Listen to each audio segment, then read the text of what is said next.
Good morning. What's up, y'all? Good to see a lot of you familiar faces here. That always cheers me up. Tony is here. What is up, Tony? Who else is here? Joel Byers. Joel Byers here. Hot damn. Dan is here. Crave Raw. What's up, y'all? All right, we're getting warmed up. I've got a coffee. Pretty cool. We got these neat AppSumo mugs. They're pretty cool. I think it's pretty damn neat. What's up, Sean Park? Good to see you. Good evening, Kevin. Kevin, I hope you're drinking a glass of wine.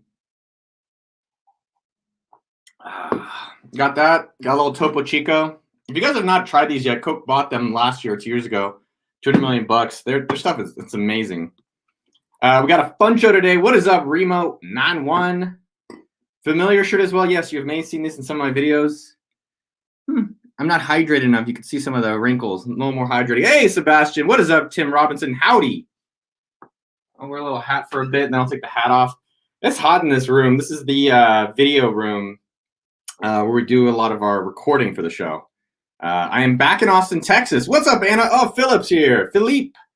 Coconut Pete. That's just a cool name. That's a guy you want at your party just for a bit, and then he stays too late. You're like, Coconut, come on, man. It's 2 a.m. You got to go home. Jason Blake. What's up, man? Ashley, ma'am. Great to see you. Cheers. Aguada de Piedra. I've never seen that one, but that sounds pretty damn dope. Felipe, my Jewish brother from, I think, El Salvador or somewhere in South America. We got a show for you today. We got about an hour and 15. Bad Wolf is back. Good to see you, my man. We're going to have quite the show for y'all. How does it feel to be back in Austin, Texas? Much better than expected. Some things that we fear aren't as scary as they actually are, or something like that. You guys get what I mean. Definitely not as scary as I thought it was going to be. I've been actually really enjoying being back here. We're going to go over stuff today. I got some pretty fun. Actually, I think it's going to be super, super fun. Here is the agenda for today. If you guys have questions, have I prepared for Christmas? I prepare for all the holidays, Robert. Christmas, Hanukkah, that's what my people do, and whatever other holidays are out there. Matson, what's up, my dude? Nicone. All right. If it is your first time and you've never been to an office hours before and you are new here, please put a 1 in the comments if it's your first time ever. The beard should be white or gray. So I tried to put some lines in it. I think I'm going to thin it out today and just kind of trim it down. What's up, Morgan? I could be Santa. Yes. Yes, Anna, the Austin home slice, SoCo. I live on SoCo or right off of it. But yes, if it is your first time here, please put a 1 in the comments. I'm going to shout out everyone who's new. Morgan Hart, what is up, my man? John Matthews. Please welcome all these new people who are joining us today. Kin, what is up, Kin Learning? 8th time here, Joel. We got to give out stickers, Royal. You're going to get a sticker, man. Mark Green, and if it is your first time here, Sean Park, good to see you, my man. I'm really curious what Sean Park looks like. I'm like, is he Asian or does he have an Asian last name, but he's a white dude? Could be a female. You never know online. So, yes, if you're a new timer, put a 1. If you're a returning person, throw that yeehaw in the comments. You guys know what to do. And welcome to all of the new people here. I love seeing all of you. Hey, welcome, first timers. But it's amazing how many people are returning. And I noticed in the beginning of the show, less people are in, so more people will keep coming in. Emka's here. What is up? Please tap the like button so Noah ranks higher with YouTube. Wow. Thank you, man. Who else is here? Dan is here from the Antipreneur. Boro-san is a new timer. Welcome him here. Everyone, if you are not oh, Denise, good to see you. If you are not a new timer here, you guys know what to do. Put a yeehaw in the comments box down wherever the hell it is.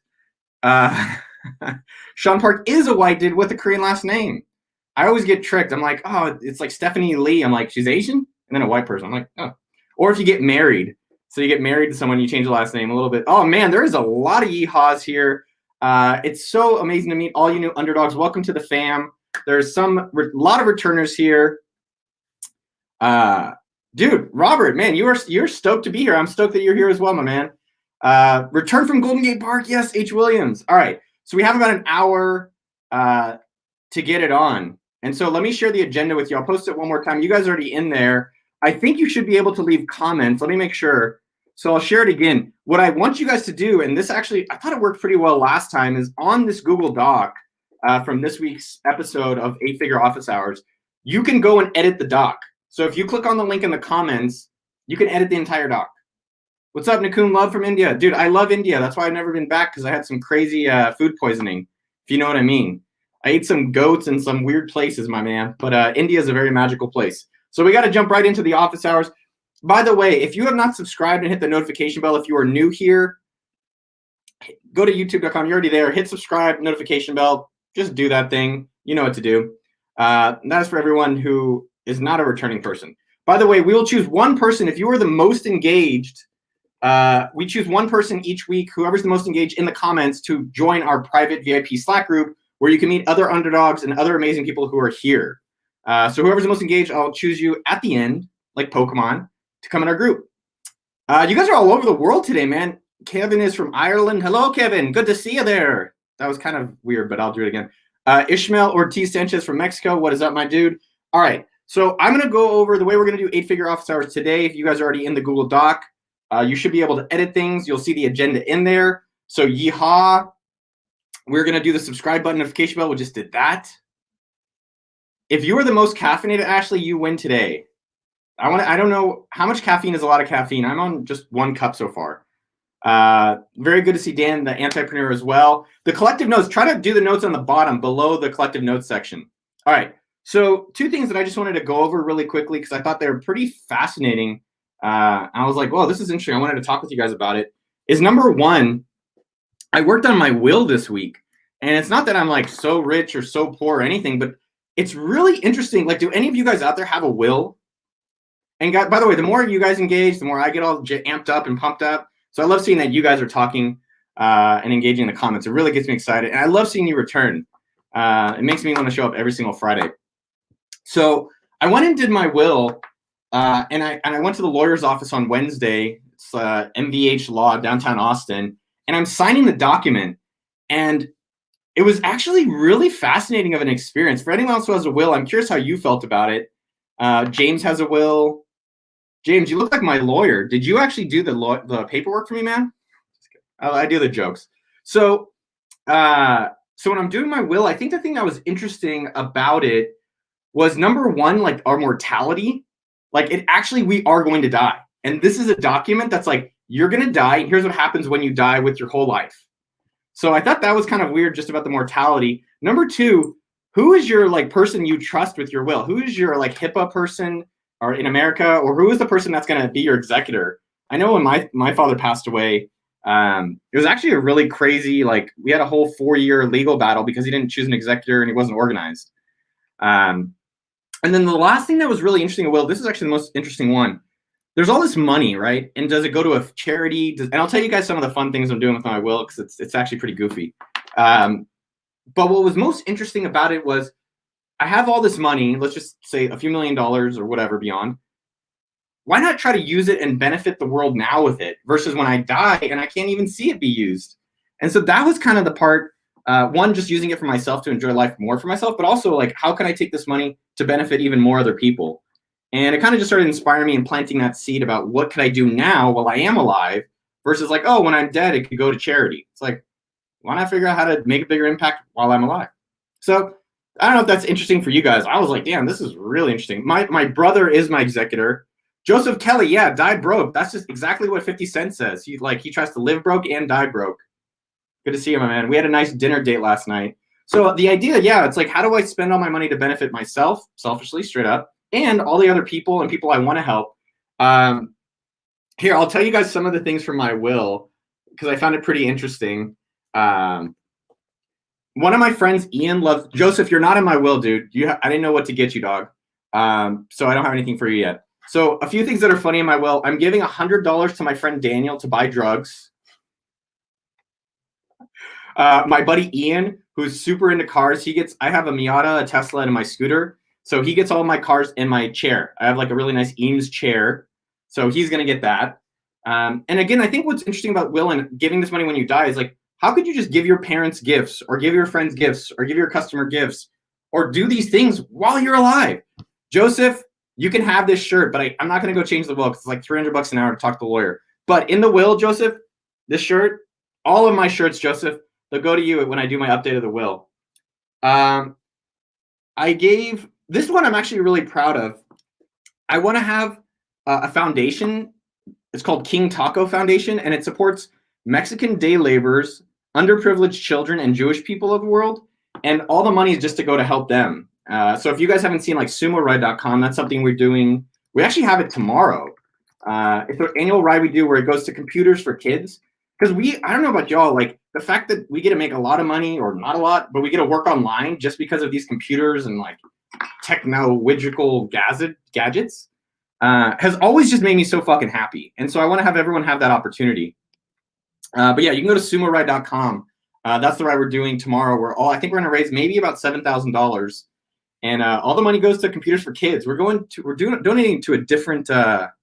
Normally, I donate to the Austin School District, but this time we are donating it to.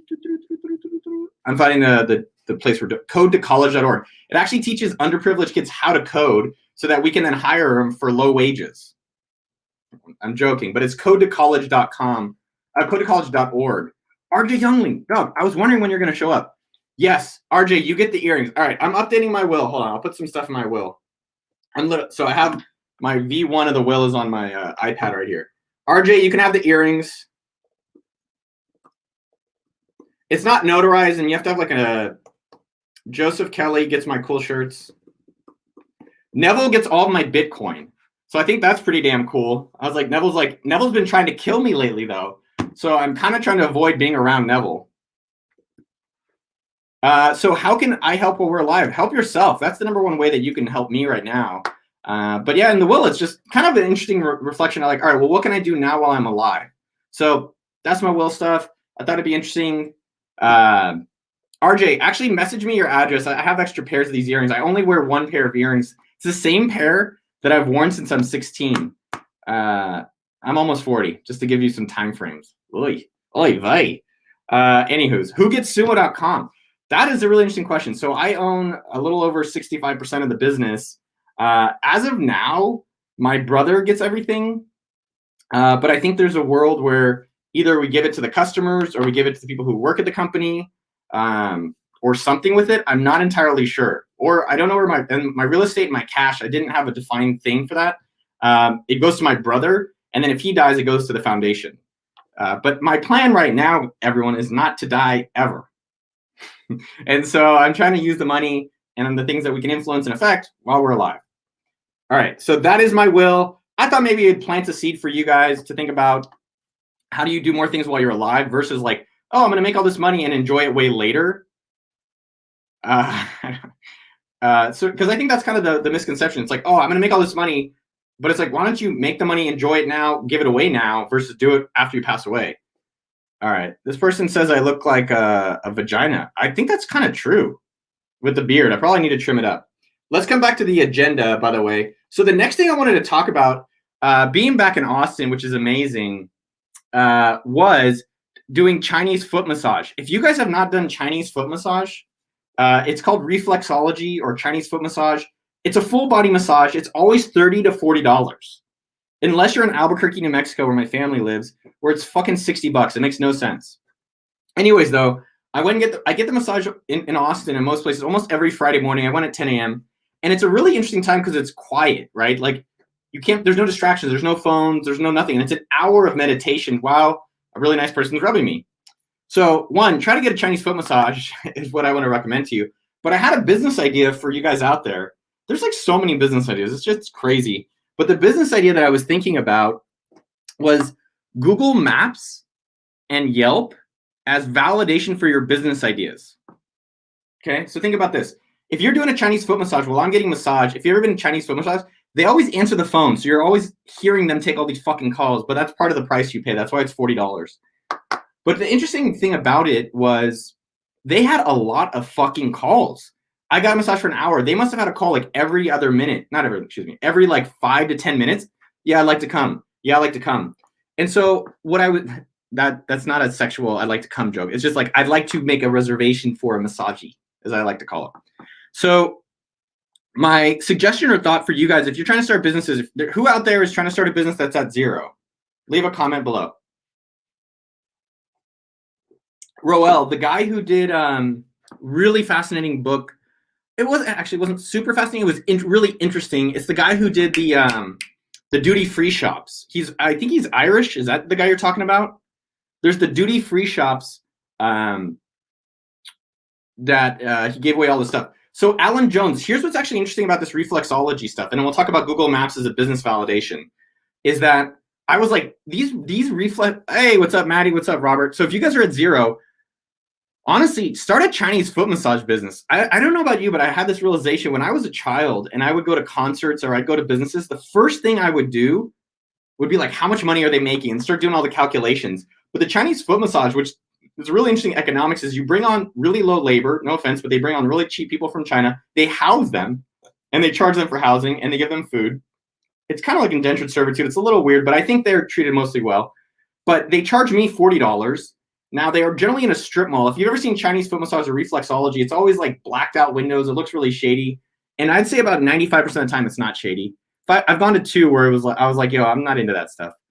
And but what they do out of the $40, they pay the person probably 25%, so $10. They make 30, and you could fill a lot of people in there. So economically, I think they make about $250,000 a year doing Chinese foot massage.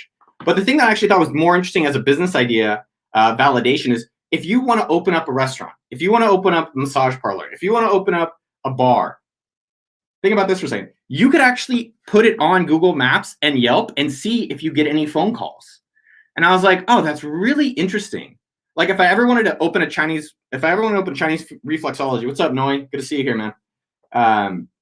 I would just put it on these sites like Yelp, and if people search up Chinese foot massage, I would just put up outside of a location and the general area that I want to be in, and I would see if anyone calls. And if anyone calls, I'd be like, all right, there's a lot of demand for this. Here's how the economics look. And if there's not, guess what? I didn't have to actually go rent a building, fly all these people in from China, get approvals and permits and all this other stuff.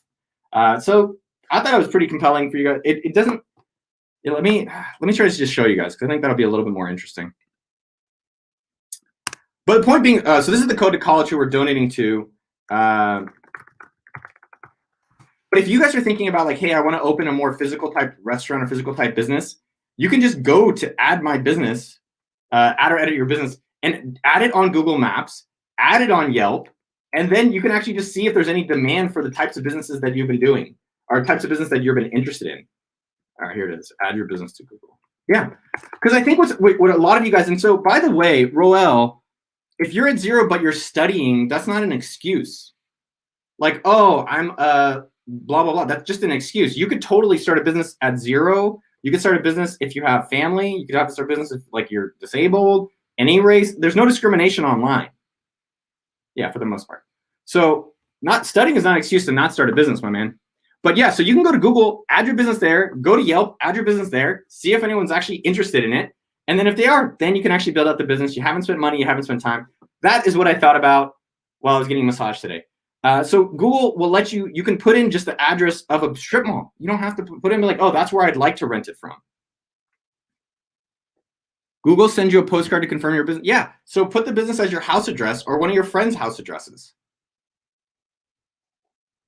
So I don't think Google would be great for physical products using Google Maps, but I think actually Facebook Marketplace is a really interesting one where I think people are starting to really take advantage of in validating and starting businesses. We put a video out this week about that. You guys can check that out.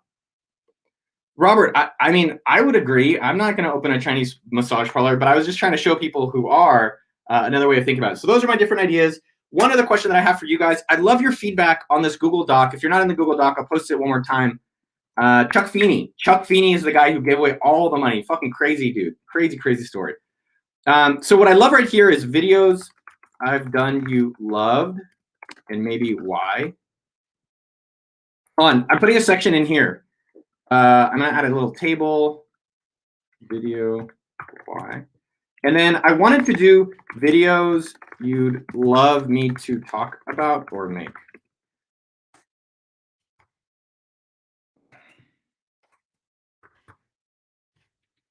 If you guys could go and do this for me right now, honestly, I'd really appreciate it.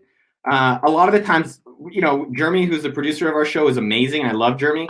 And we're just like, hey, what would be the most interesting content that we could actually make for all of you sexy people? And the most that you could tell us, the better we can actually just create content that'll help you guys on your business journeys. So if you guys could actually just take like 2-ish minutes, I'd really appreciate it. I think physical products and physical businesses are going to be changed. So like I think restaurants, one of the things in restaurants that is interesting is like Cloud Kitchen. The guy from Uber started it, Travis, or he partnered with people. So the idea is instead of physical restaurants, it's like a warehouse that has a bunch of little mini restaurants. So you don't, because at the end of the day, like if you're not eating out and you're getting food delivered, you don't really need the physical space. And so I think there's really interesting economics about how that's going to work out in the future. Rui, I agree, man. That video I thought was really interesting. I personally, I think there's videos I enjoy making a lot for you. And that was one of them I thought was really interesting, just to share new businesses that I think are interesting. We made a video coming out soon about 5 new tools that we're using for YouTube, like 5 different software tools that are helping us grow our channel. It was really fun to make that. I'm making a video after this called $1 Million Newsletters. So it's which newsletters that people are writing making millions of dollars a year to hopefully give you guys ideas and inspiration as well for your own business. I really appreciate you saying that, man. Yeah, Roel, while you were a student, by the way, thank you, Kirsten, for slapping him around. If you're a student, you have almost no responsibilities. You have a ton of time. Everyone will give you access, and you should be taking crazy risks. You should be starting them. Basically, there should be a graph of like all the businesses I start as you get older, because your risk tolerance changes. Like when you now that I have some millions of dollars, I'm like, I don't want to lose it. It's fucking weird psychology. Trying something new. But I also think as you get older, when you want to try new things, the bar is higher. I'm like, to do it, I have to have much more interest. It has to have more meaning, blah, blah, blah. Anyways, especially where you're at now, Roel, you should be going fucking bonkers. Newsletter vid is coming out soon. All right, so let's do this. I'd love to see these. Oh, man, this is so cool.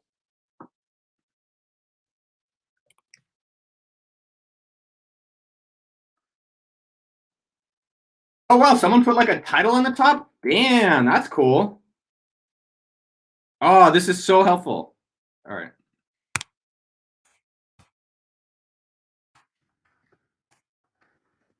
Yes, so if you guys are not on the Google Doc, go to the Google Doc. I'll post it one more time. Oh, no, I just posted the StreamYard link, deleting that. Sorry. Ignore the StreamYard link I just posted. That's not going to do anything. But go to the Google Doc. If you guys can leave comments, or if you can leave a comment in the YouTube about the videos that you've liked that we've put out, or in videos you'd be excited for us to put out, that would be awesome to hear. So Qua Mature, you know you have my favorite name. If you want to leave a comment about videos you like that we've done or videos you want us to do. All right. That's all of the things I have to talk about today. Now we're going to go to all of your questions. Soil, water, and atmosphere. I kind of want everyone to say this out loud. Wagenigan. Hey, what school do you go to? Wagenigan. I'm at Wagenigan. So yeah, this is an interesting topic. It's not as relevant for other people. I think there's a crazy, like the psychology of money for everyone is just really fascinating. Like there's people who have no money that like have no job. And I'm like, that makes me so paranoid. Like just interesting with it. Like as once I had over 3 million in cash, I was like, oh, now I have money, which that's a fucking lot of money. But I was just like, it's interesting that amount made me feel confident. Not confident, confident's wrong word, comfortable. Like, oh, I don't have to worry about money.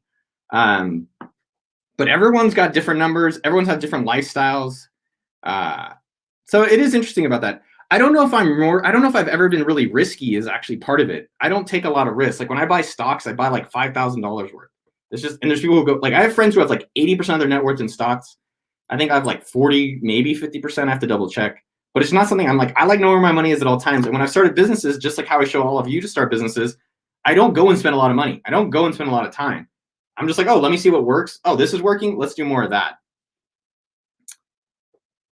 I love more book recommendations. All right, more book recommendations. The book I'm still finishing up right now that I love, especially if you're a tech nerd like me, is The Innovators.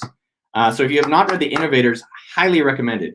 I'll do another thing because I love you guys. I have 2 cool books. They're actually 2 of the videos we gave out recently. If you guys can go and tell a friend to subscribe, just go tell 1 or 2 people. Whoever goes and does that, I'll send you, as long as you're not international because the shipping's expensive, Maverick and Good to Great. So go do that. If you can go get a few people to go subscribe to the YouTube channel, I will mail you the book as long as you're in the US, or you'll pay for international shipping because the shit gets expensive. Yeah, so look, like this is Rui. I give notices at work without a fallback, so I'm the guy on the risky group. Dude, I am not like that. Like when I started my Facebook games business, I was working at Mint. when I started AppSumo, I was working at speeddate.com. And so when we started our new products like King Sumo, Sumo.com, SendFox, we were making money from AppSumo, so there wasn't a lot of risk. It was like, oh, let's see how these go. We believe in them as investments, but there wasn't risk around them. Who is the author of Innovators? It's Walter Isaacson. I love this book. It's interesting. There's actually really interesting insights. I will likely make a video about it because I love the book so much. The book is really interesting, not about, it's the history of computers, and the beginning of it sucks. The beginning, skip the beginning, super boring. But what's interesting is why did some innovators able to make it happen and some innovators failed? And there's some really interesting nuggets about, one, where you are geographically, funding, and then how some of the pieces came together. So somebody in Iowa, actually a lot of Midwesterners came up with the things, but if they were on the coast and had resources or people around them, they were able to actually commercialize them. And so it's really fascinating about that. There's other nuggets. Like a lot of the people who went on to actually become innovators were tinkering as children. Their parents gave them like, hey, here's a computer, here's a radio, and the kids really got into that stuff. So definitely recommend checking out the Innovators. Oh. All right, so we're gonna do. You guys put some of the. I'm actually just gonna go over the videos you liked. Oh, sorry, I'm gonna. That's annoying. Oh, it's my computer. Okay. I don't like all this underline. It's annoying.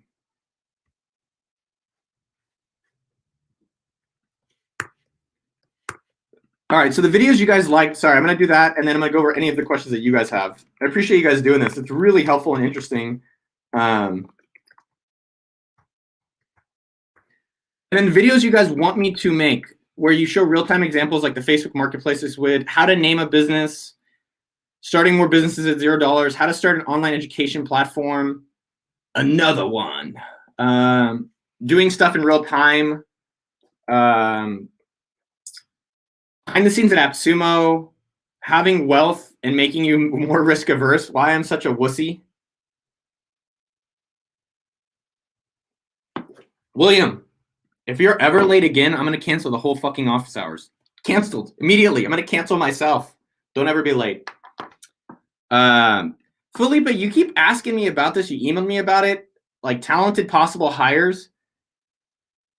It's like dating, man. You got to go and date a fuck lot. So I think there's two ways of dating. You either make yourself a magnet so people are coming to you, right? So you're putting yourself out there like, hey, I'm doing all this shit, and people start coming into you. Right? Like I blog and I YouTube and I put myself out there, so it does bring in people.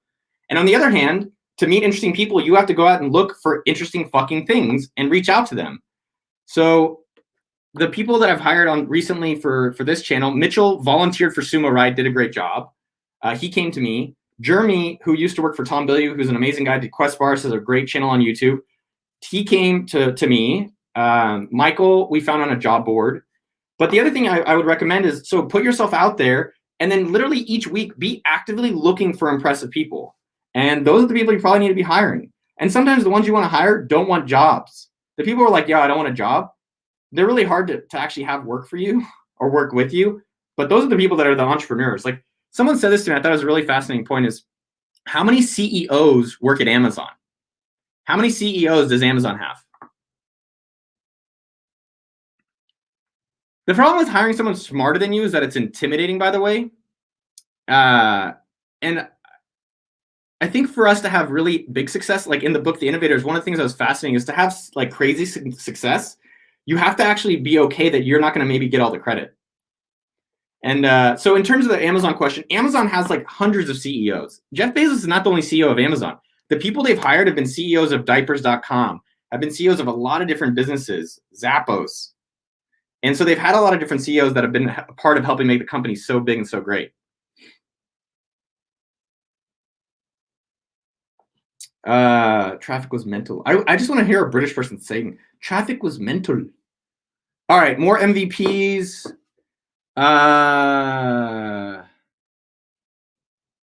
Yeah, put yourself out there and be actively looking. Like, so sometimes I feel like I'm like a fucking dinosaur, like, oh, back in my day, but all the people who I've met that have gone on to do successful things, I've reached out to or helped in different ways. So let's take an example. StreamYard.com, the stuff I'm streaming this through, I think it's really impressive software. It just fucking works. It's not complicated. So I reached out to the founders like a few weeks ago, and I was like, I just want to meet you. I love you. I love you. And I just reached out to him. And then now I'm like, yo, let me try to give you some money or help you guys out. Or maybe I can help you with their marketing. And I helped them with their budgeting. And so that's how I started connecting with interesting people. I reach out to them and I see where I can help them and I stay in touch. I know you want it to be more complicated. It's not. Indian British accent. All right. Dude, so yeah, entrepreneur, great example. Be a part of communities. I've lived in Silicon Valley for 30 years. It's the mecca, is the mecca of the smartest fucking people in tech, which is my interest in the world. I gotta be around all those fucking people. And so put yourself in those people. So we have okdork.com/group where you can meet other people. I love when you guys connect and help each other. That is my fucking favorite. All right, so what I want to do, by the way, and that's okdork.com/group. Is Joel Byer still here? Joel, are you still here? I miss you, man. I miss you, dog. All right, really cool show alert, by the way. Have you guys watched Upload? I'm not a big Netflix watcher of those shows. I watch like either a movie, documentary, or I'm reading. But Upload, I watched it last night. Really fascinating, really fascinating show. Highly recommended. All right. What did Joseph say? So, by the way, Joseph has a great point. You guys read this part. He works at unchained-capital.com. Joseph, can you just not afford without the dash? But it's unchained-capital.com. And I think you have a great point, which is fine. Go do something where it attracts people interested in a specific thing. And I think crypto is a great thing that it appeals a lot of people, and it also appeals a lot of people. Connection boners. Yeah, look, now that people are a little more isolated, you could go online. People are still going out. You can do calls and things like that. It doesn't have to be super isolated. Like, the one thing I want to just encourage all of you, if you could do me a favor and not be the fucking whiners about coronavirus anymore, I would really appreciate that. And if you could influence all the other people, not to be fucking whiners. I'm meeting a lot of people lately. They're like, oh, man, my life was great until coronavirus. I was like, well, maybe if it was so easily ruined, your life wasn't that great. He's been a little mean today. No, if your life is so easily ruined because you have to stay at home or you can't go to your restaurant, then maybe something wasn't that great for the long term and you can adjust it now.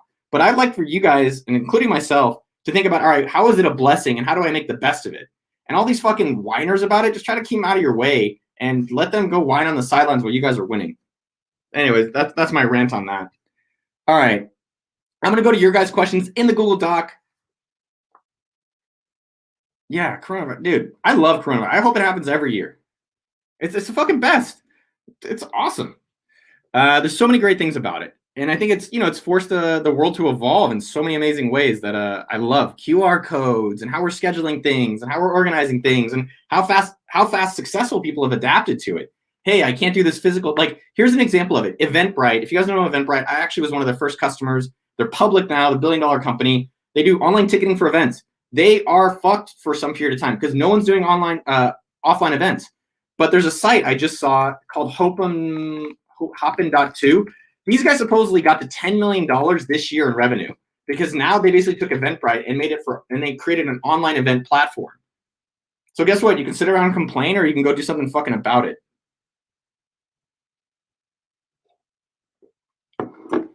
Yeah, this is the time that shows what's really important. All right. But do you do too much coke? Depends on how much is too much. Oh, geez. All right, I'm going to go to your question. So in the Google Doc, by the way, we have a Google Doc. I'll post it one more time. List your questions. I love seeing your guys' questions and talk about this stuff. If you want to talk more about coronavirus and things like that, we can. Or we talk whatever you want. This is our time together. Let's make it fun for both of us. I own a martial arts business.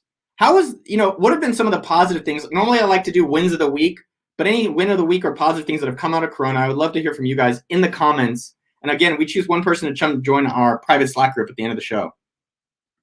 That's cool. I made $5,000 mailing digital postcards. All right, I really like that you guys posted videos you like and videos you want us to like. Super helpful. Kevin made a lot of money during coronavirus. That's awesome to hear.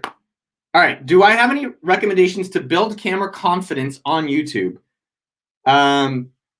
Build camera confidence on YouTube. I'm trying to think about what makes me build camera confidence. I think sometimes, I mean, you could say get a better camera. You could say practice. Okay, I think what builds camera confidence for me is when I like the way I look. When I look at the camera, like today, I would say the shirt's fun, so that makes me happy. I don't like my beard today because I think it's kind of like scruffy and I need to trim down a bit. It looks a little bit unkept, and then I haven't really shaved, and the lighting. But when I like the way I look, I'm like, oh, it's kind of fun to actually look at myself at times. So if you can change some of your exterior things, it makes it a little bit easier to feel good on the interior. And yes, you can practice more. You can get a nicer camera. I think the one other thing to build camera confidence, I seen Trent do this. He was on our show a few weeks ago. Is that I really focus on the comments that are positive. And so yeah, you could practice. You can do that. But I think what I found to be really, really helpful for camera confidence, try to just look good, clean up a little bit, and then just look at the comments that are positive. So on youtube.com/locator, I go and look at the comment. It's so easy to have like one commenter be like, blah, blah, blah. But you actually go look, even if it's just one comment, it's amazing. Another thing that I encourage you guys to do as well about this kind of stuff is that if I ever I watched a video yesterday on how to shoot a pellet gun. So I got a pellet gun at home. I wanted to figure out how to load it. So I watched this young kid. Let me see if I can find it. The kid like made a video and he's like, he actually used the word, he's like, this is real scientifically. He was awesome.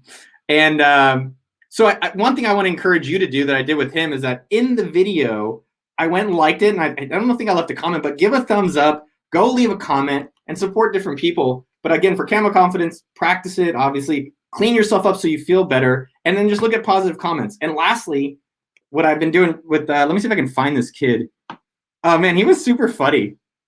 Yeah, oh, yeah, this guy. Oh, he was so good. Here, I'll share the video. I'll share the screen.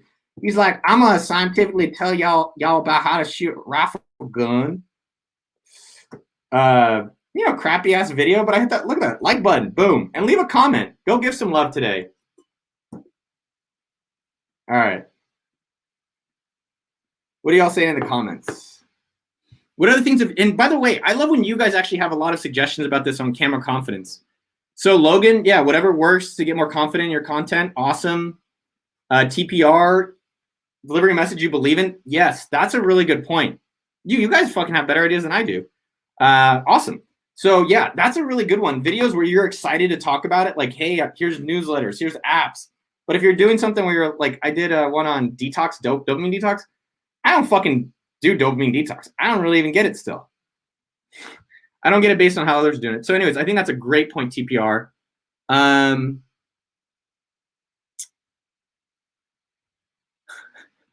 like you, bro. Before I subscribe, what will you offer me? Nothing. I don't need anything from you. And I don't know if you need anything from me. I think we're here to try to help each other out and have fun doing it, my friend. And I'll do it in a Southern accent, but yeah, we don't have to give each other anything. All right, what are the things about camera confidence? This is a good one. Yeah, don't be a presenter, have a conversation. So Kevin, actually what's really interesting, here's a tip that I found through the podcast worked really, really well. It's kind of actually, it was almost a little sad, but if you, here, I'll show you guys. I like showing better than telling. So if you want to get better at actually just speaking publicly, take any of your videos or your audio, put it into script.com or rev.com or any of these automatic transcription services, and look at how many times you use certain words like, and that'll help you actually see it a lot more clearly. And when I started editing the podcast, it was like, wow, I can see how my conversations aren't as strong or how many different words I'm using. So descript.com is a great site for me able to do that. Good suggestion, Kevin. Noah, my artist dude, students working on Fiverr. Dude, how much money have you made on Fiverr? Has anyone here made money on Fiverr? David Tong is here. What's up, man? All right, you have questions in the doc, but I'm curious, how often should we spend on our daily side hustles? I thought about this actually a lot last week. I don't know if there's a limit to how much time you should be spending on your business. There should be no limit. All right, I think we're going backwards now. Oh, look, better look backwards. The dream, I believe, for most people is how do you find something you can wake up and work on every day, and that's actually how you end up getting paid. I think that's kind of the dream for a lot of these different people out there. And so I would encourage you to figure out how do you find the thing where you're waking up, you get to work on it, and guess how? Somehow you get to make some fucking money from it. That's how I feel with AppSumo and all the products that we build. That's how I feel with this YouTube stuff for the most part. I get to go and make videos and hang out with you, learn from you, and then we make money as a company. Like, this is crazy town. So again, I think on side hustles, one, find something you're going to work on for free. And the second thing that's just as important on these side hustles, and my brother actually kind of has been showing me this, good or bad, figure out what light, and you're in college, so it's a little bit different, but figure out in college, or not in college, figure out how much money you actually need to live. Because I think a lot of people are like, I'm going to do a side hustle. And they do it for a little bit. And maybe they actually get it going even, which is amazing. But if you really realize, like, I need $3,000 a month, that's always been my number. I need $3,000 a month. Focus on that and then work backwards from that. And that makes it a lot easier to then figure out how you're going to accomplish that versus like, oh, I'm just going to go and just figure out how things are going to go. I don't think it works out very well that way.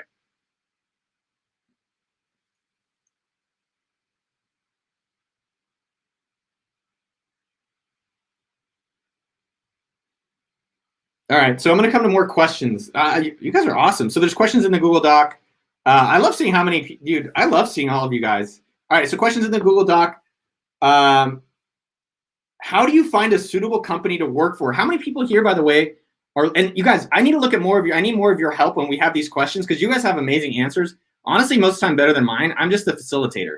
How do you find a company to work for and get them to hire you? So does anyone else here have any cool stories about getting hired or anyone else here looking for a job? By the way, I discourage people, not all the time, but a lot of the time for starting businesses. It's not as sexy. It's really, what am I trying to get? And can I get it out of a job? If I would have been able to find a job that I would learn and get paid and all these other things, I would go get a job. I just never could find that. So if anybody found a job, and how did they get them to hire you? Philip, I'll tell you my story that have worked for me. When I worked at Intel, I didn't want to work there, but I was going to go start my own company. And if you guys have heard the story, zone out. But if you haven't heard the story, I'll share it briefly. I was going to start my own business, and I was using Facebook a lot. And that would be literally, I was like, this is the only company I'd even be interested in working for. So I sent in my resume, and I got the interview, and I got the job. And the only reason they hired me is that before Facebook, I was building a lot of college businesses and college websites. That's what I was excited to do. So I didn't have any connections or hookups. And then with Mint, same thing. I got introduced there, went in. They didn't want to hire me. They're like, we need a marketer. And so then I showed them a marketing plan. I spent a week on it. It's called the Mint Marketing Plan. You can go to AppSumo. I think it's Mint. I'll put up the link here. I made this plan. I showed it to them. I said, hey, I'll do this, and you can pay me to do it. Here's the, I'll post the link in the comments. This is the exact plan I did. I did it. They ended up paying $100,000 and 1% of the company. And a few years later, they sold for $200 million, and I didn't get shit. So I think let's unpack those two experiences. And I want to see some of your guys' stories about this as well. And obviously I didn't go into the full detail. But in terms of, I don't try to find a suitable fucking company. I try to find a company that I'm excited to go be a part of. Joseph Kelly was talking about that with crypto. Like, if you're excited about crypto, if you're excited about cameras, if you're excited about coffee, if you're excited about bicycling, if you're excited about software, like, I'm excited to help entrepreneurs. Like, I can't believe I get a fucking paid to go and promote software deals and like get tools like that and meet fucking amazing people. Like, that's unbelievable to me. So my point for you, Philip, is find some area or a person or a company that you would love to work for. Now, the second part is the harder part, or maybe the easier part. And so, yeah, look at your phone, which apps you're using, look on the software you're using, look at the glasses or the products you're buying, and just go work for those. Don't work for a company like, I don't know, Intel. It's like you're not learning anything in Intel that's going to be beneficial, and nor do I care about Intel. That was my first job. Yes, Kevin, that's a great quote. I can definitely see that on Instagram, and I think that's very true. So, Jeff, yes, thank you, Jeff. Good to see you, man. This is how you fucking do it. So let's say you find a company. I'm just going to read what Jeff wrote because this is amazing. Got my #1 dream client by over-preparing, binge watching their director's content, mastered all possible facts, frequently asked questions, or fucks, as I like to call them, and nothing were actually brought up in the interview, but it boosted my confidence. So I think Jeff actually did this. This is like literally script this, Jeff. That's amazing. My best friend, John Ross, who works at Amazon now, did the same thing. He probably spent somewhere between 40 to 80 hours preparing for his job interview. I was blown away. And so I think that's a really good example of it. Thanks, Jeff, for sharing that.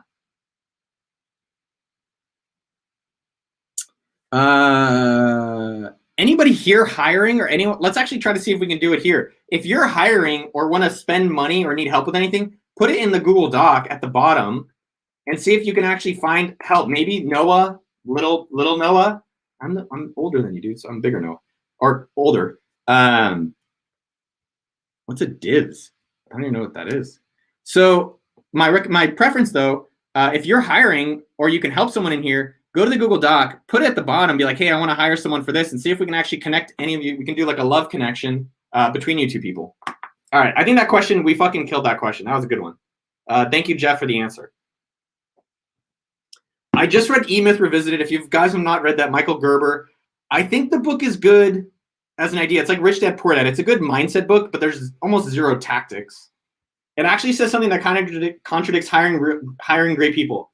He says that if your business relies on talented people, you have a problem because it will fail at some point. You have to have a business systems great so the average people can do a great job. What do you think about this? Thanks, Noah. You are my mentor. You are awesome. I don't know who. Oh, Noah wrote it. Noah, you are awesome as well. I've got these experiences. I've talked about this before, but one time I hired this $10,000 a day business coach, and he asked me, he's like, do you want to have a great strategy or great people? And I was like, oh, great people. Everyone gets great people. He's like, no, you want a great strategy, great business where you can hire dumb people to even run it. So I think there's a balance of both of these. I think where people make mistakes, and I'd love to hear your guys' opinion on these as well. I think where people make mistakes is they think that they're going to hire the person to save them or fix the business. And that generally is not the case. What I've actually found is if you have a great business, let me give you a real example. So AppSumo, the business model we have is very simple and it works. And so AppSumo's model is go out, find amazing software, negotiate a deal, email out the software, make money. We keep some and we give it to the creator. And then the people who buy it get an awesome deal. So everyone's winning. That business model works really well. I think what Gerber is really trying to imply is if you want to run the business, you have to step out of the business and have processes so that you can have other people run the business. Now, the difference I think where you need to be really mindful of, and I think it's really interesting, we talked with Jen about this a few weeks ago, is how do you have, if you step out of your business, how do you make sure your business is growing while you've stepped out? I think that's actually the part that's really interesting. So for me, I haven't run AppSumo day to day. And this is not as a brag. I'm just showing you, like, in the past 5 or 6 years, I have not run AppSumo day to day. Eamon does. It's Eamon's business. And so I step away. Eamon runs the business. And now the question is about strategies and process. Two separate things. Let me just say two more things, and I'd love to see some of your comments about this stuff. I think people put process in too soon. They're like, here's a process, follow it. And if you've read this book, which I've talked about and you put out the video, I agree with it, where I think people put process in too soon, which limits creativity. On the other hand, I do think there's so helpful things like, hey, when we do a deal, like when we go get a deal for AppSumo, we have a process the team does that I don't even know how extensive it is about how they check every single deal before it goes live to make sure there's no issues. So some things like that make sense to have a process, and other things you don't want to have a process in. So I think in terms of the Gerber thing, the real question is, can the business run without you is what he's trying to say. I don't think that was a great answer. I rambled a little bit, but I gave a lot of stuff. I was talking too much. I apologize. I do apologize. So in terms of E-Myth, if you can have a great business model and hire great people like the greatest companies in the world, then you're going to win. I think what's interesting, if you're running a smaller business, like Jen is running a marketing practice for medical, I think the Gerber approach is, how does Jen step out of the business? And she needs two things. She needs some processes, not a lot, but some, and then she needs people to go run the processes. But I think the problem with like a Gerber book or Rich Dad Poor Dad is like, hey, I read the book. What the fuck do I go do now? And so I think the real thing for any of you out there is to get those businesses going, and then noticing, all right, as I'm getting this business going, what's my number one thing bottlenecking me from scaling the business? There's a book I don't recommend you reading. It's called The Goal. And the idea behind the goal, and the part is about bottlenecking and about operations management. But basically, it's like, what is the biggest limiter from growth? And so in your business, this is the Gerber point. If it's getting, like for AppSumo, if we had more salespeople, we'd have more deals, which mean more money and bigger business. All right, so let's hire more salespeople. Now we have more salespeople, we need more customers. All right, let's hire a marketer. All right, now we're getting too many customer support complaints. And so I think that is a little bit of the approach that Gerber's really trying to encourage. He's a little light on the tactics, but it's an amazing parabole. I think process can definitely help. So like with our YouTube channel, we have a process. So like we upload, let me see if I can show how it looks. So I think there should be process in your business. Don't over process. All right, more questions. I'm a developer by heart. I'll pull up some of our process stuff. I'm a developer by heart. Now creating a product I find to be much needed in a certain niche. Programming myself on my ways to work. My question is, when should I start care about other things such as marketing, hiring freelancers, UI, UX, and law stuff? So I don't know who the developer is, but you're smarter than me, but you're not going to market better than me, unfortunately. But you might be able to. So here's what I'd really pray that you do. Go and get customers for this product now. And I know you're like, oh, I definitely am going to do it. No, don't worry about the law stuff. Don't worry about hiring. Don't worry about spending. But the thing, a developer, they have such a cheat from everyone else. Go get clients to build things for, and that becomes your products. But for some reason, developers are like, I want to sit behind the computer for 12 months, build something, and then pray someone's going to finally want it, which happens too. But the reality is go get the customers now, or go do work for customers and turn that into your product. What's really fascinating, if you read the Innovators book, is if like Bill Gates had a customer, which was the Altair guys down in Albuquerque. He had the customer, and he's like, I'm going to build this for you, but I also want the rights to resell it. That's what I'm telling you to do. Just copy what Bill Gates did.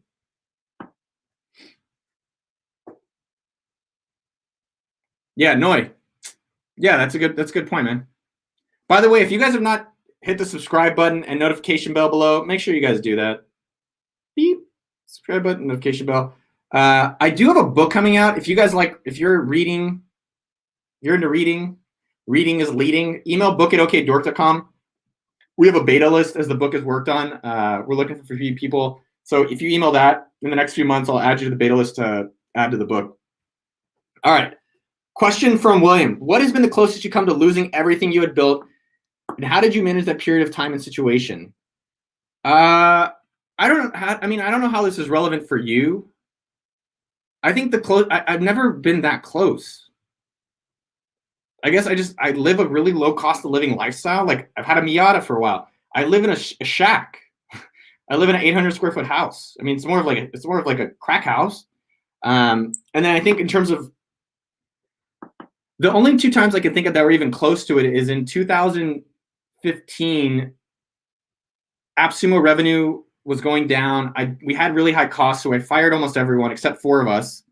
But I think what happened was that our business model was interesting because we didn't have a lot of costs. Like to run our email list and to get deals is pretty straightforward. So even today, like knock on wood, God willing, if things went horrible, we don't have to really have the office. We don't have to have a lot of the expensive people per se. But if it came to like, an atomic situation, we could go back to that where there's not a lot of costs that we'd have to incur. The only other time when Corona happened, and so anyways, then we built the business back up from 2015 to 2020. I think it's like 5x in those years. We also were lucky that software and online got a lot bigger. The other thing with that, in terms of like when Corona happened, I think the biggest thing when Corona happened was like, how are things going to happen? All of us were uncertain. No one knew anything. Anyone who was like, yeah, I knew. I'm like, shut up. You didn't know shit. So if they did, they would have bought $1 billion of stock and been retired now. So the other time was when Corona happened. It was like, what's going to happen in our business? What's going to happen with this? I wasn't close to losing everything because I have I have a bunch of cash because I just like know where my fucking money is. But I think the thing that's interesting for you in this question, William, is that we started planning. And I know, the whole Mike fucking Tyson, everyone has a plan, they can punch in the face. I think that's a fucking lie, by the way. I don't even know if he really said that. Show me the audio. Show me the original audio.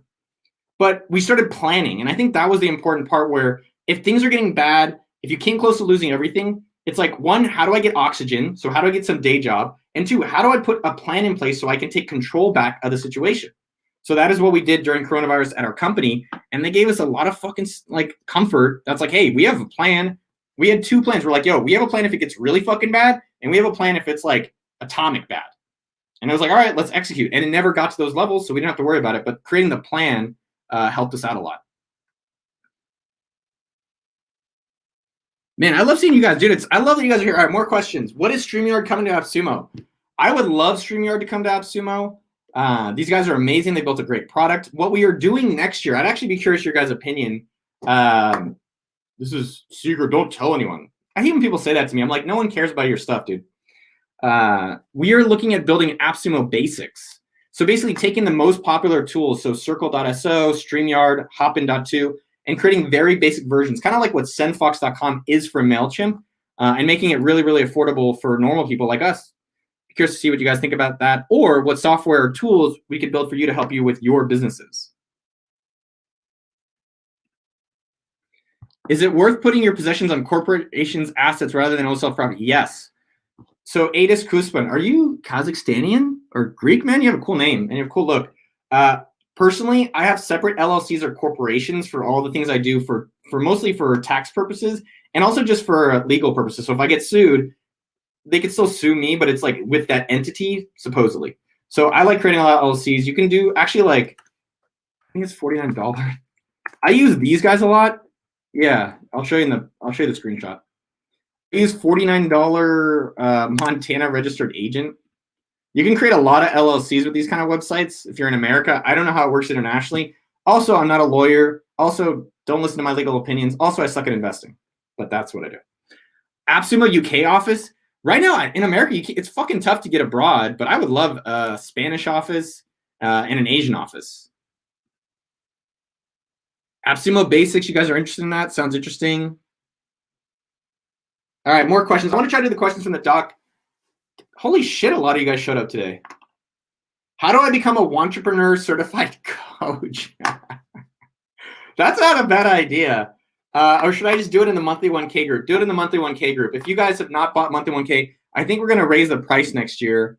It's monthly1k.com. It's the exact course. It's a lot of this specific. It's more, I don't think anything we share is that revolutionary. Most of the information is free. I think actually committing a little money makes you take it a little more serious, even though we refund your money.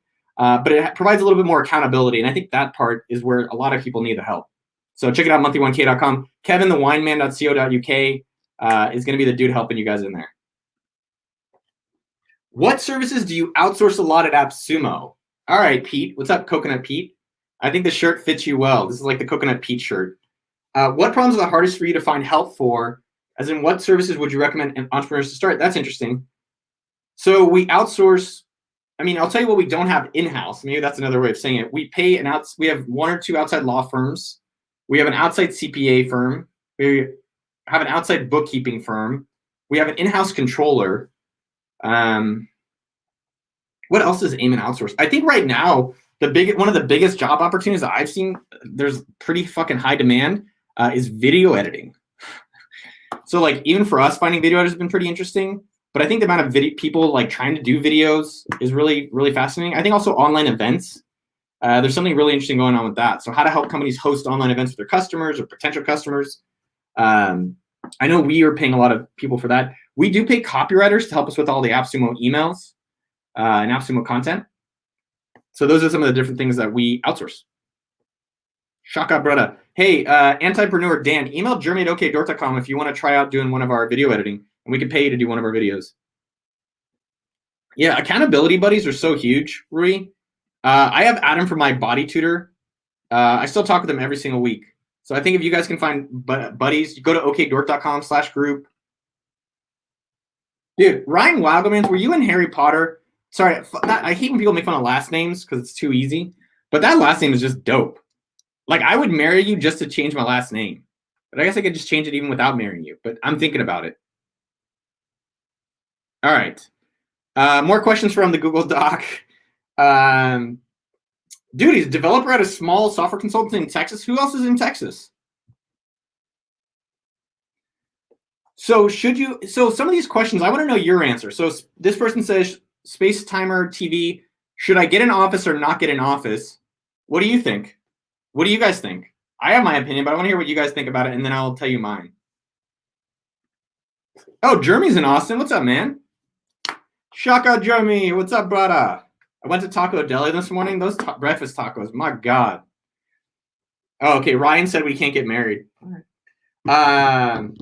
What's the best way to maximize a raise in salary negotiation at a company you already work for?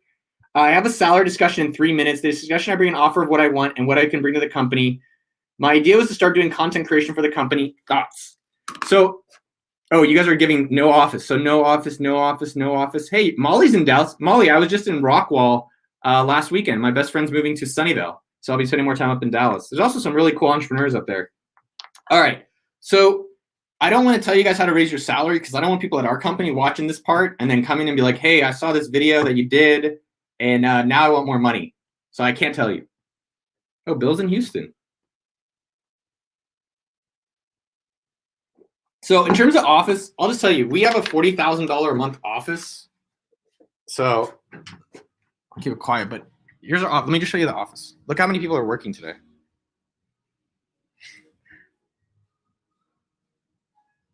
That's $40,000 a month. Yeah. It's empty. It's empty. But I still have to pay it. That's the great part.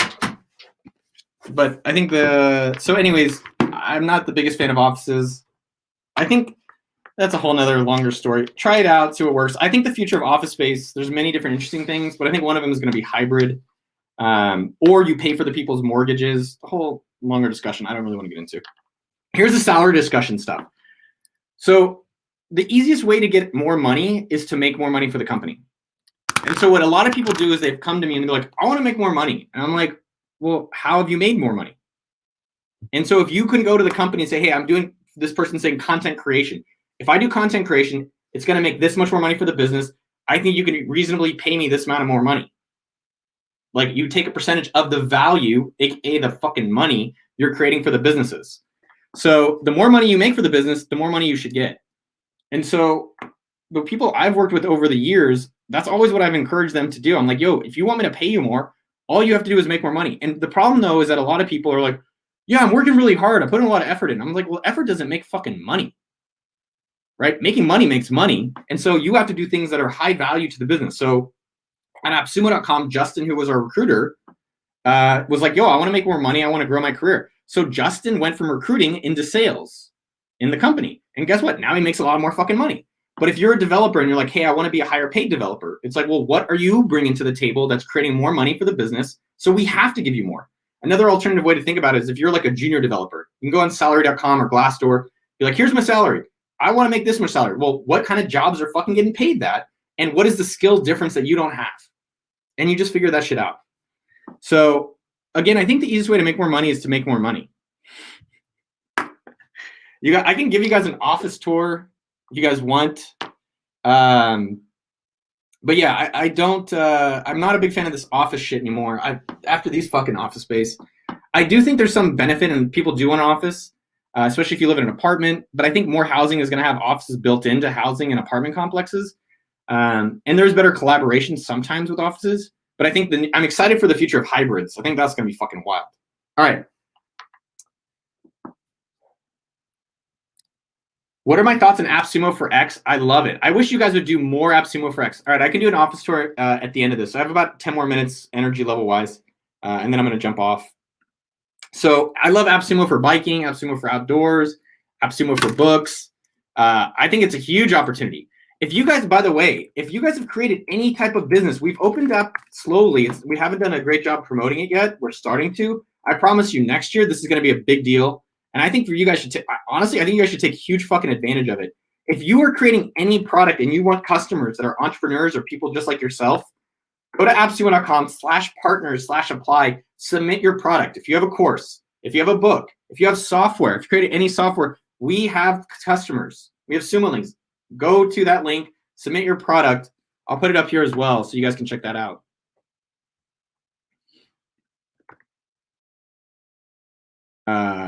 Boom. No, that's not it. Go here, submit your product, and we will help get you customers on the AppSumo marketplace. I think marketplaces have already done very well, like Airbnb and Turo and Outdoor Share. I think an e-commerce marketplace for entrepreneurs like you sexy people is going to do really well. Check that out below. What would Noah's mom tell us about where his inner motivation comes from? So, you know what? In interviews, I can always tell when someone's a shitty interviewer if they ask like what inspires you or what motivates you. There's no answer for that. I don't believe in it. I don't believe there's motivation. I don't believe there's like, what's my inner, it's just, I can't fucking stop. And like, what motivates you?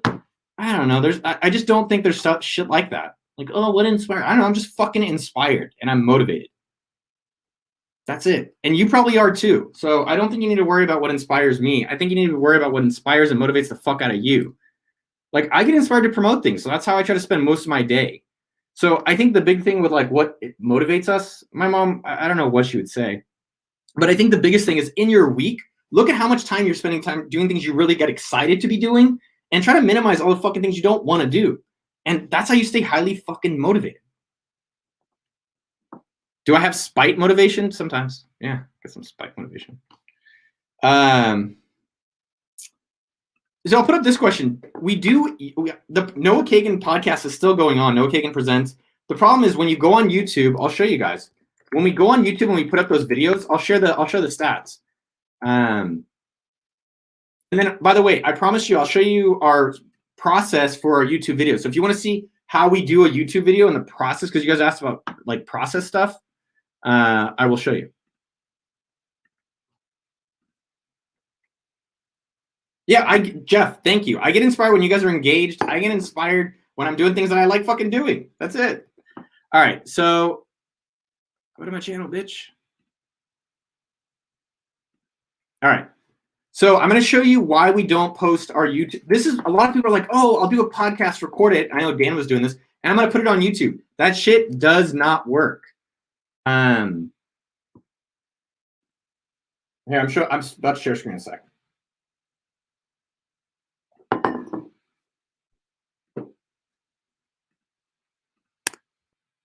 All right, so this was a podcast interview, but these videos, when we just upload a podcast interview to the channel, not only it's like the worst video compared to our normal stuff, 7 people unsubscribed from it. So I love the video, I love podcasts, I love all of it, but you have to cater to the medium. That's it at the end of the day. That's why I don't really post these to YouTube and stuff. There's podcast world. It's like you go to a Mexican restaurant to eat Mexican food. If I give you French food, you'd be like, this is weird, monsieur. Unless it's like a French fusion, which would be kind of interesting. All right, that's number 1. Number 2, let me show you the process we use for YouTube videos.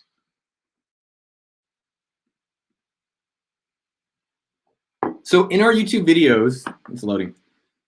We basically try to plan out, right now it's like 2 months of videos that we're trying to get ahead on.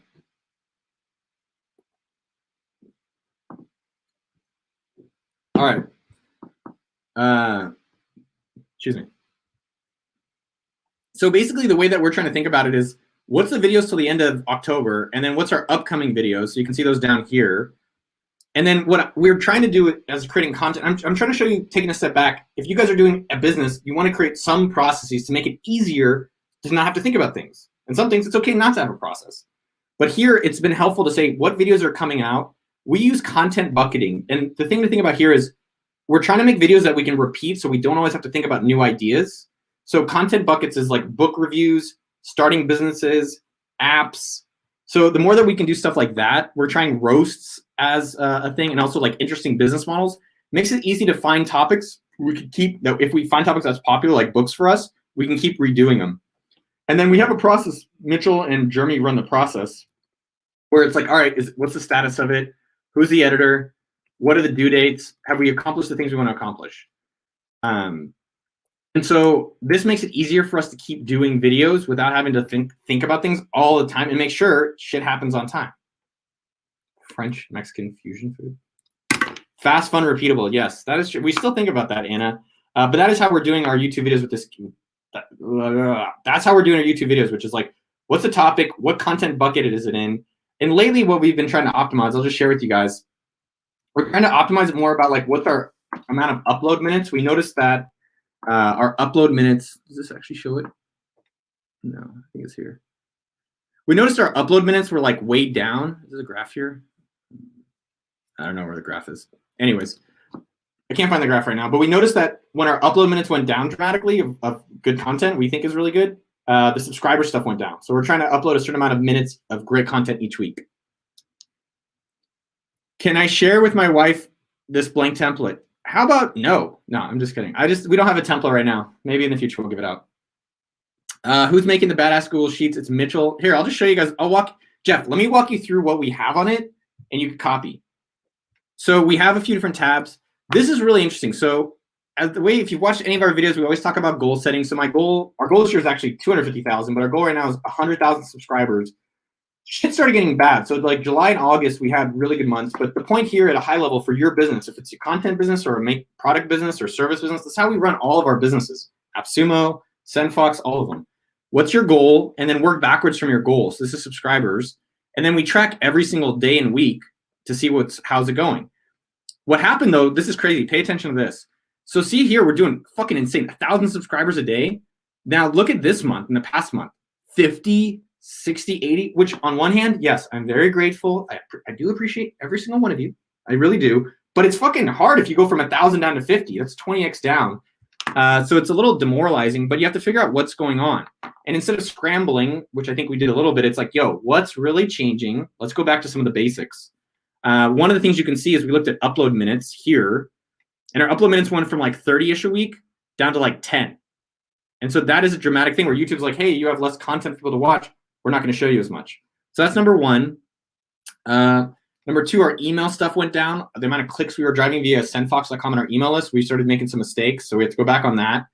And then some of our ad stuff we were doing we changed up, which was no bueno. So this is our YouTube dashboard. So you want to track the two things, if you've seen me talk about in videos, the two things that matter is your CTR right here, which is basically how is your title, topic, and thumbnail. So some of them are really strong. You want to be getting around to 5%. You can see some of them are really bad, like co-founder, as much as it's interesting, you guys don't care about it. But you can kind of see like some of these do really well. Software tools, holding you back. And then the retention stuff, I thought we could do better at, but it doesn't actually seem like it matters. But I would actually say what matters more is your average view duration. So I know Dan last week in Entrepreneur was doing like really short ass videos. YouTube penalizes that, is what we found. Unless you're Ryan Reynolds, or someone super famous. And so basically the longer, so we uploaded a long ass video, this Houston craft one, but the average view duration was really shitty. So we actually didn't get a lot of watch time from it. So you can see right here, we only got 136 hours of watch time, which means no one wanted to fucking sit and watch me talk to Houston. He's a good dude, really good looking dude too. But you compare that to here, people are watching the shit out of it. YouTube's going to show that more. So you have to be, the second metric that matters is not just having long ass videos. It's a long ass video that people are watching a lot of. And so you need to optimize your watch time and your CTR. And then current month, it's basically how are we doing our content planning? So we try to figure out what is content buckets so we can repeat. And some of the videos, like, we did, God damn, man.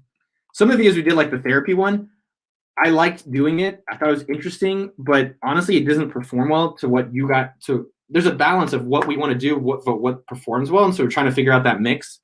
But I think the interesting thing here is just being a little bit more intentional about what are series of content we can repeat. Book reviews, business models. I think these are going to do really well. We have one coming out next week about how specific YouTubers that make money in weird niches. Anyway, so the point here is try to figure out buckets that you can just repeat. So like AppSumo, it's the same thing in non-content businesses. In a non-content business, it's like, okay, well, which software can we keep promoting that's going to do really well? What kind of things can I serve in my restaurant that are going to do really well? I thought therapy one was good as well, Jen, but at the same time, it's good for people I think that are interested in it or that maybe know us. But for brand new people, they're like, I don't want to watch this fucking random guy talk about it, complaining about his childhood. And yeah, I think I always talk about the sex cash theory, which is in business, you should do some things for sex, which is experimental, and some things for cash, which are guaranteed. So like if I do videos about how to start a business, how I'm fucking rich, those generally are going to do well. I just don't want to do those all the fucking time because I'm not Graham Stevens or these guys that need to make money off the shit. On the other hand, though, I like the therapy and like mountain biking, which are fun and creative and interesting for me to do, but them likely being popular is way more risky. Or more risky, it's less likely for them to be popular. Tim, glad you're here, my man. Nice glasses.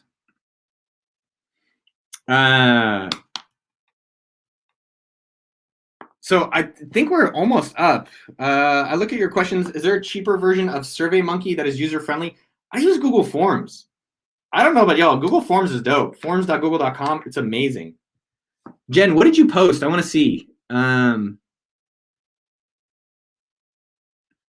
Maybe, hey, if we created templates, would you guys like want the templates of like how to track your YouTube metrics? Yeah, all right. We could actually just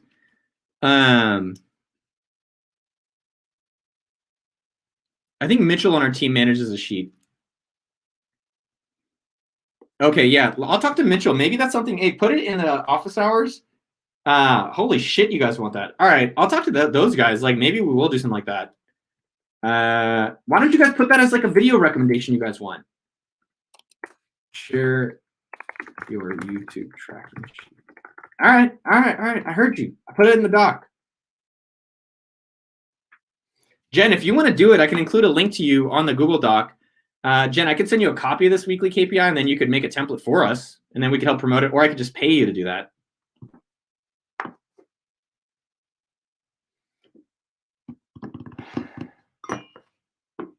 I got one more question on the Google Doc, and then I think I got to wrap it up because I can tell my energy level's dropping. And it's been, honestly, this has been a great Friday. I love seeing you guys. I love seeing you guys every single Friday. Jen, message me in Slack, and I will send that to you. All right, so last question was, I'm in Belgium. Hey, guys, if you have not been to Belgium, that's a dope country, and they have really great food and great drink. Do you recommend doing something to the Dutch audience or the English audience? I would always go smaller and go where you have an advantage. Like, I cannot beat you in Belgium. I don't speak Dutch. I don't know the customs. I don't really know the people there. I know they eat and drink and sleep and shit and have sex and poop, but I don't know a lot of it about it. So I try to win in places where I can compete and no one else can fuck with me on it. Like, doing promotion for software products, like, I think I'm one of the best in the world at that. That's pretty much. But a lot of other things I suck at. And so I think you have to find, if you're in Belgium and you have a smaller audience that you can win, Finn, go win on them. And once you've won them, then go expand outside, versus I just think it's gonna be harder. Very few companies. So like, yes, Spotify has done it and a few other companies have done it. But I think you should really just try to make it easier for yourself to fucking dominate. And then you can expand outwise. Like, most of the biggest business in the world started that way. I love seeing you underdogs too. All right, so that was a shit ton of questions. This was a fun-ass fucking office hours. I love that you guys showed up. What we do with every single office hours, do I believe in the law of attraction? I believe in the law of optimism. I do believe in the law of optimism. Like, if you keep a positive attitude and you keep working on things, like, I don't think they just fucking show up. But I think if you keep not believing, but making it happen, that shit does happen. If you want to edit a video for us, email jeremy@okdork.com. So the most active person today who's going to join our Slack group was, I think, Ashley. I don't know. Ashley, are you in our Slack group? By the way, don't go just yet. I have my favorite question. But Ashley, if you're not in our Slack group, email jeremy@okdork.com. So in terms of selling leads, trigger beats, work backwards. Get a hold of someone who wants, I don't like calling customers leads. I think it's fucking weird. So get someone who needs customers. I need customers. A lot of people need customers, and get them to agree to buy the customers ahead of time.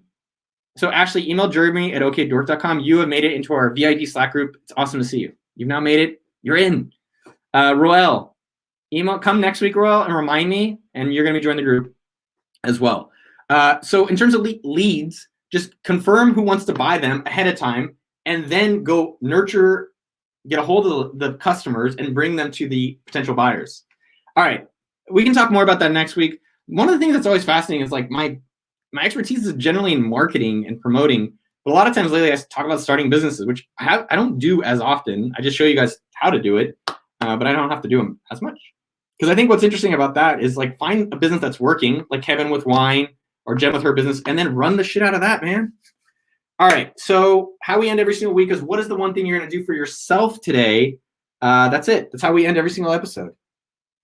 What is the result for yourself? Yeah, what's one result you're going to do for yourself today? So yeah, trigger beats. Don't worry about, it's easy to go, anyone could find that lead. Not everyone could get customers. So if you could find AppSumo, there's a marketing team. There's a team of, 10 to 15 people that all make good money, and we spend hundreds of thousands a month in marketing to get new people to buy from AppSumo. If you went to them and said, hey, I can bring you qualified people, they would 100% pay you. All right, things you guys are doing.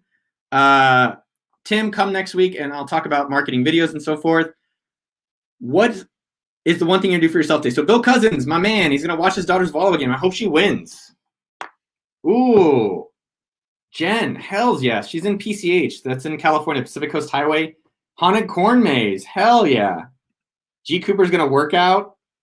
Dude, Jeremy, maybe if you see me out there, man, say what's up. I'm going to go mountain bike, probably Walnut Creek on Sunday. My goal is to edit a video for Noah today. All right, hit up Jeremy. The law of optimism. I believe that. Got a glass of sherry. Dude, The Boys. I'm not a huge watcher, but The Boys and Upload, Tim, those are some amazing shows. Most of Netflix I find is garbage. Netflix, it just looks like shit. And like the scripts are shit and it just seems cheap. Hi from South Africa. Bill Tung. What's up, Christopher? Set up Ecamm. TPR's gonna have wine with the wife. Ashley's gonna run a few miles. Where'd Ashley go? Hey, Go Build or Break, hit up the Antipreneur so you guys can work together. Manuel, what are you doing this week? What are you doing for yourself today? I am gonna go hang out with some friends. I really want to play frisbee. I want to throw a frisbee. So that is my one thing with my buddy Daniel and Neville and my friends tonight in Austin. Dude, hell yeah, David is gonna bring his son to his new flat. I'm trying to see other things. Barry Eisenbaum, what's up, Barry? Good to see you. Matt Payton didn't show up today. He's gonna go clean floors. Dude, I spent all day yesterday cleaning up my house. Hells yeah, man. Alan's gonna set up Ecamm. Shaka Allen. Dude, Brian. Dinner, beer, fire pit. Game over. Ooh. Antipreneur. Oh man, I'm gonna check it out after the. I'm gonna check it out. Antipreneur. If you guys haven't checked them out on YouTube, we went over it last week. We roasted his ass. That's pretty weird. Lockdown is a little weird sometimes. Yeah, just gotta figure out how to work around it for yourself. All right, going to commit time to read a book. Lost that mojo. Go, Jason. Quick tip, if I may. Every time I've lost mojo to read books, it's because the books suck. It's not that you have lost interest. So you've got to throw away that book and find a book that you're like, oh my fucking God, this book is great. So like read The Secret Race or read Beat the Reaper. If you go to Goodreads and look up Noah Kagan, I rate every book I read. Maybe you can find something there that'll be interesting. Do these live stay up anywhere? No. So they're exclusive just for subscribers. So make sure you have that subscribe button and notification bell. And I think if you get an email about them, that link will always work, but we make them unlisted. They're private. Just a hookup. Gonna record a song. Dude, Jeff, that is dope. Tom McCann. Nicolas Cage's new movie. I love Nicolas Cage, man. I'd love to meet that guy. Electric scooters. Hi from UK. What's up, Eugenie Yelensky? Set up my new iPhone. Hell yeah, Mike. Bad Wolf, good to see you, my man. Bad Wolf, next week, show up and we'll invite you to the private Slack group. It's always awesome seeing you guys. I love you guys. I'll see you out there. It was amazing to hang out with you this Friday. Have a dope weekend. Shabbat shalom, and I love you guys. Later, y'all.